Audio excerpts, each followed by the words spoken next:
भागलपुर में नशे के अवैध कारोबार के खिलाफ पुलिस का अभियान लगातार जारी है। स्वस्थ युवा स्वस्थ भागलपुर अभियान के तहत सबौर थाना पुलिस ने कुरपट चौक के पास छापेमारी कर 3 आरोपियों को गिरफ्तार किया। पुलिस ने उनके पास से कुल 14.32 gram brown sugar, 2 mobile phone और 2350 रुपये नकद बरामद किए। पुलिस के अनुसार 19 अगस्त को गुप्त सूचना मिली थी कि कुरपट चौक के पास मादक पदार्थों की खरीद बिक्री हो रही है। छापेमारी के दौरान भाग रहे ज्योतिष कुमार निवासी अमडार को पकड़ा गया। उसके पास से 11.22 ग्राम ब्राउन शुगर मिला। उसकी निशानदेही पर घर में छापेमारी कर मोहम्मद लालू और धर्मेंद्र कुमार को गिरफ्तार किया गया। दोनों के पास से 3.10 ग्राम ब्राउन शुगर और नकदी बरामद हुई। प्रेस वार्ता में सिटी एसपी अतुलेश झा ने बताया कि तीनों पर प्राथमिकी दर्ज कर आगे की कार्रवाई की जा रही है। वरीय पुलिस अधीक्षक महोदय भागलपुर के नेतृत्व में लगातार स्वस्थ युवा स्वस्थ भागलपुर कार्यक्रम के अंतर्गत जो हॉटस्पॉट्स हैं मादक पदार्थ के और जो उसके विक्रेता है उनके विरुद्ध कार्रवाई की जा रही है। इसी क्रम में दिनांक 19 तारीख को सबौर थाना को सूचना प्राप्त हुई कि उनके थाना अंतर्गत कुरपट चौक के समीप अवैध मादक पदार्थों का संग्रह किया जा रहा है और उसकी खरीद। उक्त सूचना के सत्यापन एवं आवश्यक कार्रवाई हेतु एसएसपी सर के निर्देशन में एक टीम का गठन किया गया, जिसमें विधि व्यवस्था एसडीपीओ एवं थानाध्यक्ष स्वयं टीम को लीड कर रहे थे। उक्त गठित टीम के द्वारा सबौर थाना अंतर्गत कुरपट चौक के समीप सशस्त्र बल के साथ पहुंचा गया तो देखे कि वहां पर एक व्यक्ति पुलिस बल को देखकर भाग रहा है, जिसे सशस्त्र बल के सहयोग से पीछा कर पकड़ा गया। उनका नाम था ज्योतिष कुमार और ये अमडार के साथी हैं। उनको पूछताछ के लिए हिरासत में लिया गया और उनसे जब पूछताछ की गई तो इन्होंने एक्सेप्ट किया कि ये जो अवैध मादक पदार्थ है इसकी खरीद बिक्री में संलिप्त है और भी व्यक्तियों को इन्होंने निशानदेही पर बताया। तो मोहम्मद लालू जो कि जिनके पिता है मोहम्मद सिराज और धर्मेंद्र कुमार पिता विश्वनाथ मंडल, ये दोनों भी अमडार सबौर के रहने वाले हैं। तो दोनों लोगों को अरेस्ट फिर से किया गया और इनके पास से 3.1 ग्राम ब्राउन शुगर प्राप्त हुआ और जो ज्योतिष कुमार जिनको पहले सर्वप्रथम अरेस्ट किया गया था उनके पास से 11.22 ग्राम ब्राउन शुगर प्राप्त हुआ। उनके पास से लगभग 2,500 रुपए नगद भी प्राप्त हुआ है। इन दोनों के मोबाइल फोन्स भी सीज किए गए हैं और अभी तक अनुसंधान जो है हमारा जारी है। तो क्या फॉरवर्ड लिंकेजेस हैं, कौन और लोग हैं जो इस तरह के काम में संलिप्त हैं और इन्होंने कहाँ से इसको प्रोक्योर किया है, इन सभी बिंदुओं पर अभी हम लोग जो है आगे कार्रवाई कर रहे हैं। या 2 लाख रुपए के लगभग था। कितना दिन से ये कारोबार कर रहा है? इन लोगों ने स्वीकार किया कि रिसेंटली, लेकिन हम लोग फिलहाल हैं क्या इनका कोई क्रिमिनल हिस्ट्री है। जो पूर्व में अपराधी पकड़े गए हैं उनके साथ इनके कोई ताल्लुकात निकल के आते हैं, इनके चैट्स हिस्ट्री में क्या है, इन सभी बिंदुओं पे हम लोग अभी अनुसंधान कर रहे हैं। जो छापामारी दल है उसकी अगुवाई जो है स्वयं थानाध्यक्ष कुमार कर रहे थे और कुंवरी बम्बम कुमार सबौर जो इस कांड में सहयोग कर रहे थे छापामारी में, और कुंवरी मनीष कुमार, कुंवरी राकेश कुमार और सबौर का जो सशस्त्र बल है इसमें लगा हुआ है। भागलपुर में प्रधानमंत्री आवास योजना ग्रामीण के तहत 22,672 परिवारों के पक्के घर का सपना पूरा हुआ है। पटना के बापू सभागार में आयोजित कार्यक्रम में केंद्रीय ग्रामीण विकास मंत्री शिवराज सिंह चौहान और मुख्यमंत्री सम्राट चौधरी ने लाभुकों को आवास की चाबी सौंपी। इसका सीधा प्रसारण भागलपुर के समीक्षा भवन सभागार में भी किया गया। यहाँ डीएम अलंकृता पांडे, सांसद अजय मंडल समेत जनप्रतिनिधि और अधिकारी मौजूद रहे। डीएम ने बताया कि 39,262 लाभुकों को दूसरी और 27,000 को तीसरी किस्त की राशि बैंक के खातों में भेजी जा चुकी है। योजना से जरूरतमंद परिवारों को सम्मान के साथ पक्का मकान उपलब्ध कराया जा रहा है। माननीय प्रधानमंत्री, माननीय बिहार के मुख्यमंत्री सम्राट जी, इसके पूर्व में हमारे नीतीश जी मुख्यमंत्री थे।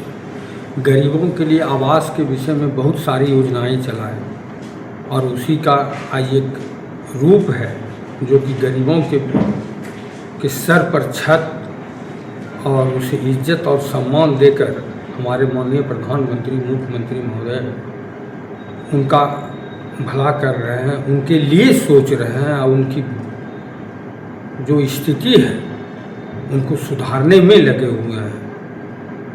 यही हमारे भारत के प्रधानमंत्री बिहार के मुख्यमंत्री का सोच है। उस कदम मिलाकर गरीबों के भी सर पर छत दे करके उनको एक धूप से बरसात से बचाने का काम कर रहे हैं। 25-26 के अंतर्गत जिले में कुल 22,672 आवास पूर्ण करा लिया गया है और 39,262 लाभुकों के खाते में द्वितीय किस्त गई है। 27,000 लाभुकों के खाते में तृतीय किस्त की राशि भी अंतरित करवा दी गई है और टोटल 45,411 के विरुद्ध 44,959 लाभुकों के आवास की स्वीकृति प्रदान कर दी गई है। और बाकी भी लोगों का जो सर्वेक्षण सूची में सर्वेक्षण करवाया जा रहा है आवास प्लस 2024 के अनुसार, और जिसकी भी प्रतीक्षा सूची जो है उसके भी निर्माण की प्रक्रिया प्रगति। खुद को सीआईडी का डीएसपी बताकर लोगों से ठगी करने के आरोपित मनोज वर्मा की गिरफ्तारी के लिए भागलपुर पुलिस ने तलाश तेज कर दी है। नौकरी दिलाने के नाम पर ठगी के मामले में मनोज वर्मा के खिलाफ भागलपुर और बांका में केस दर्ज होने की जानकारी सामने आई है। आरोपित की गिरफ्तारी के लिए भागलपुर पुलिस की एक टीम हाल में पटना भी पहुंची थी। पुलिस के अनुसार मनोज वर्मा लगातार अपना मोबाइल बंद रख रहा है, जिससे उसकी लोकेशन ट्रेस करने में परेशानी हो रही है। एसएसपी प्रमोद यादव ने बताया कि उसकी गिरफ्तारी के लिए पटना पुलिस से भी सहयोग लिया जा रहा है। एसएसपी ने स्पष्ट किया कि मनोज वर्मा के खिलाफ कार्रवाई को लेकर पुलिस गंभीर है। अगर वह जल्द गिरफ्तार नहीं होता है तो उसके खिलाफ वारंट जारी कराने के बाद इश्तेहार और कुर्की जब्ती की कार्रवाई की जाएगी। देखिए, आप लोगों को बताना चाहते हैं कि पूर्व में जो मामला था ये बांका से संबंधित पहले संज्ञान में आया था, तभी हम लोग छापामारी वहाँ की जो टीम आई थी साथ में करवाए थे। तो ये व्यक्ति फरार हो गया था। ये अपने आप को जो है जो पता चला है कि स्पेशल ब्रांच या किसी का डीएसपी बताता था, हालांकि ये गलत है। पहले वो स्पेशल ब्रांच में जिस डिपार्टमेंट में काम किया हो उसका हम लोग भी सत्यापन काम कर रहे हैं। वर्तमान में ये पटना पुलिस में किसी कार्यालय में जो है डाकिए का कार्य करता है, जो डाक वगैरह होता है उसको लेके जाता है, और यह संभवतः एएसआई वगैरह के पद पे है और इसको हम लोग सत्यापित भी किए हैं। और वहाँ भी हमारी टीम छापामारी के लिए भी गई थी इसकी गिरफ्तारी के लिए, तो वहाँ से फरार था। पटना पुलिस को भी इसमें जो है हम लोग जो है सूचित कर दिए हैं और पटना पुलिस का इसमें सहयोग भी मिल रहा है। और फिलहाल जो अभियुक्त है वो अपना मोबाइल वगैरह बंद करके जो है फरार है, और हम लोग आगे की प्रक्रिया कर रहे हैं। जल्द से जल्द इसका जो है या तो गिरफ्तारी करेंगे, नहीं तो आगे हम लोग वारंट और इश्तिहार और कुर्की की जो प्रक्रिया होती है उसको संपन्न करके जो विधिक कार्रवाई है उसको संपन्न करेंगे। भी मिला था सर, तो उसका कोई सत्यापन जो भी तो लाइसेंसी था जो प्रथम दृष्टया पाया गया था, लेकिन हम लोग उसको कैंसिलेशन के लिए, क्योंकि जो भी अगर हथियार का कोई अवैध रूप से जिसकी शर्तें होती हैं उसका यूज़ करता है और उसका दुरुपयोग करता है, शर्तों को उल्लंघन करता है, तो ऑब्वियसली उसमें प्रावधान होते हैं कि इसको जो है रद्द किया जा सकता है। तो उसको हम लोग प्रक्रिया आगे बढ़ा दिए हैं और संभवतः जल्दी वो रद्द हो जाएगा और उसको जब्त भी कर लिया गया। वहीं मामले को प्रमुखता से उठाने वाले अधिवक्ता राजीव कुमार सिंह ने गुरुवार को जालसाजी से जुड़े एक और मामले का खुलासा किया। उन्होंने पुलिस प्रशासन से कार्रवाई तेज करने और एसआईटी गठित करने की मांग की है। क्योंकि मीडिया के माध्यम से एसएसपी साहब का कल बयान हमने देखा तो इसमें लगा कि भागलपुर के एसएसपी साहब कॉन्शस हैं और आईजी साहब भी जो इसमें लगे हुए थे, लेकिन अभी तक जो वर्तमान में है उन पर कार्रवाई कठोर होनी चाहिए और उन पर गिरफ्तारी होनी चाहिए, क्योंकि वर्दी का दाग जो है धुलने ऐसा लग रहा है। क्योंकि ये लोगों को एक विश्वास लग रहा है कि पुलिस कहीं न कहीं जो मनोज वर्मा को बचाने का प्रयास कर रही है। तो एसपी साहब से मेरा आग्रह होगा उस पर कठोर कार्रवाई करके जल्द से उसको गिरफ्तार करें। और एक नया मामला एनटीपीसी का विज्ञापन दिखा के, आज मेरे पास एक नया मामला आया है जो कि विज्ञापन दिखा करके एनटीपीसी का, और वो जो ठगी का शिकार कौशल कुमार जो है ये मनोज वर्मा ही एनटीपीसी के एक विज्ञापन दिखा करके उनको ठगी का शिकार किया। उनके अकाउंट से जो है मनोज वर्मा को पैसा दिया गया है और ये आज मामला नया मामला मेरे पास आया है, जो कि आज फिर मतलब कई मामले ऐसे हैं, यदि इसको गंभीरता से देखा जाए तो इस पर बड़ी कार्रवाई मनोज वर्मा के साथ साथ इनके जो संगठन और संगठनिक जो अपराध कर्मी हैं, जो सहयोगी हैं, उस पर कठोर कार्रवाई की जा सकती है। लगता है एक बड़ा गिरोह सर काम कर रहा है। निश्चित रूप से यदि एसएसपी साहब से मैं आग्रह करता हूं, आईजी साहब से आग्रह करता हूं, यदि इसका तहकीकात में जाएंगे तो इसमें बहुत सारे काले कोट, बहुत सारे सफ़ेद पोश वाले लोग एवं अन्य अपराध कर्मी हैं जो ये लंबे अंतराल में लंबे समय से भागलपुर सहित अन्य क्षेत्र में भी ये संगठन का काम ये करते हैं और लोगों को ठगने का काम किया है। नौकरी दिलाने पर बहुत सारे मामले मेरे पास आ चुके हैं और डेली 1-2 मामला मेरे पास आ रहे हैं।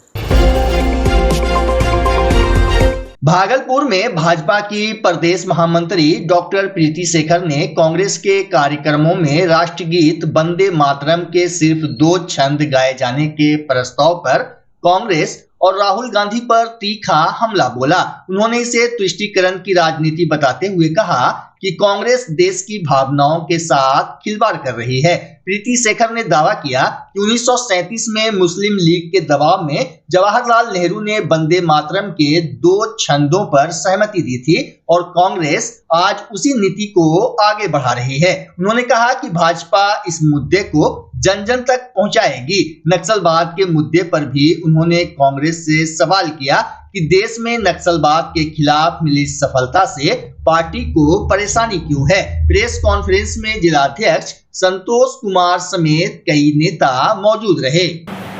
जैसा कि आप सबों को मालूम है कि वंदे मातरम गीत को लेकर कांग्रेस का जो रवैया वो रहा और कल अपनी वर्किंग कमेटी की बैठक में मात्र 2 स्टैंजा गाने को लेकर जो प्रस्ताव पारित किया गया है वो भारत के अभी जो संविधान के द्वारा जो संशोधित प्रस्ताव के बाद वंदे मातरम गीत को के सभी 6 छंदों को गाने की अनिवार्यता की गई सभी सरकारी संस्थानों में, उसका उल्लंघन है।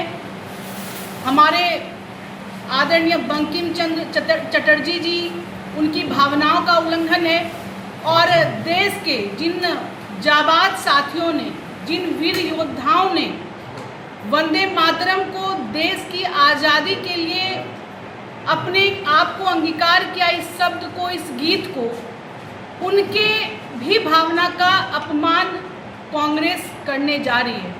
इसको लेकर भारतीय जनता पार्टी पूरे देश में हम अपने कार्यकर्ताओं के माध्यम से हम जन जन तक जाएंगे और उनके इस कृत्य का पर्दाफाश करेंगे। जैसा कि आप सबों को मालूम है कि 1896 से लेकर 1936 तक लगातार राष्ट्रीय कांग्रेस के सभी जितने भी अधिवेशन हुए उसमें संपूर्ण वंदे मातरम गान गाया गया। सब में संपूर्ण, कोई भी एक छंद उसमें छोड़ा नहीं गया। लेकिन मुस्लिम लीग के प्रभाव से, मुस्लिम लीग के दबाव से और तुष्टीकरण की राजनीति के लिए नेहरू जी ने इस गान को छोटा करके मात्र 2 छंदों में गाना स्वीकार किया और 1937 में मुस्लिम लीग के ही दबाव के कारण इसके 2 छंदों का प्रयोग उस समय से प्रारंभ किया गया। बच्चा जब जन्म लेता है तो कई बार बच्चा तुरंत नहीं रोता है, रोने में देर हो जाता है। ऐसे में बच्चा क्षतिग्रस्त हो जाता है और उसके बचने की संभावना कम हो जाती है और यदि बचा तो भविष्य में उसमें विकलांगता की समस्या आती है जिसे सीपी कहते हैं, जिसका कोई माकूल इलाज नहीं है और ज़िंदगी भर बच्चा विकलांगता से जूझ सकता है। ऐसे में पूरे संसार में कूलिंग थेरेपी का सहारा लिया जाता है। जन्म से ठीक 6 घंटा के अंदर यदि उसको कूलिंग थेरेपी दिया जाए तो उससे उसका सीपी की समस्या कम होती है और बचने की भी संभावना बढ़ती है। पहली बार बिहार झारखंड में आपके शहर के स्नेह नवजात शिशु बाल सेवा केंद्र में यह मशीन उपलब्ध है। कभी भी ऐसी बात हो कि बच्चा रोने में विलम्ब हो गया तो आप स्नेह नवजात शिशु बाल सेवा केंद्र में जरूर संपर्क करें।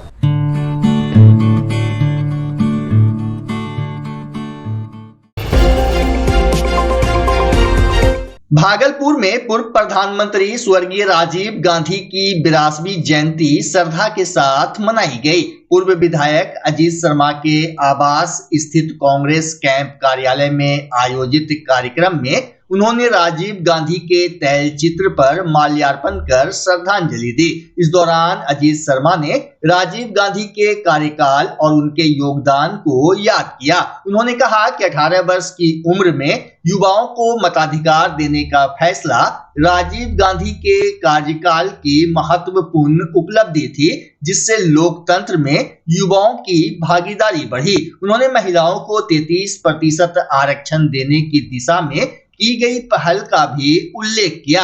अजीत शर्मा ने कहा कि आधुनिक भारत के निर्माण में राजीव गांधी का योगदान हमेशा याद किया जाएगा।